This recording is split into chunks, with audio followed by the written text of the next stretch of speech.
Hello दोस्तों, नमस्ते, प्रणाम। आप लोग कैसे हैं? मैं अपने यूट्यूब चैनल में आप लोग का स्वागत करती हूँ। अगर हमारा वीडियो देख रहे हैं तो लाइक सब्सक्राइब ज़रूर करें।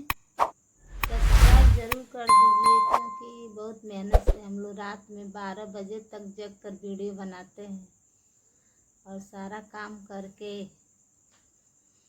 और मैं एक मोदी जी पे गीत गाऊंगी, क्योंकि बेटियन पर बहुत अत्याचार हो रहा है। तो अच्छा लगे तो कमेंट में ज़रूर बताना और सब्सक्राइब ज़रूर करना। मोदी कैसन तू हर बनल सरकार बा, मोदी कैसन तू हर बनल सरकार बा, इहे समाचार बाना। मोदी कैसन तू हर बनल सरकार बा, इहे समाचार बाना।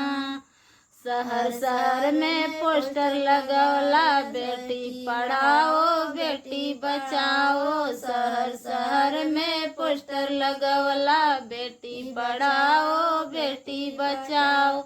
ई त बेटियन पर मचल अत्याचार बा, ई त बेटियन पर मचल अत्याचार बा, इहे समाचार बाना।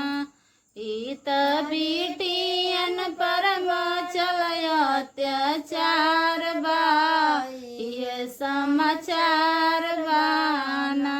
मोदी कैसन तू हर बनल सरकार बा, इहे समाचार बाना। गली गली में शोर भइल बा, बेटी बचाओ बेटी पढ़ाओ। गली गली में शोर भइल बा, बेटी पढ़ाओ बेटी बचाओ।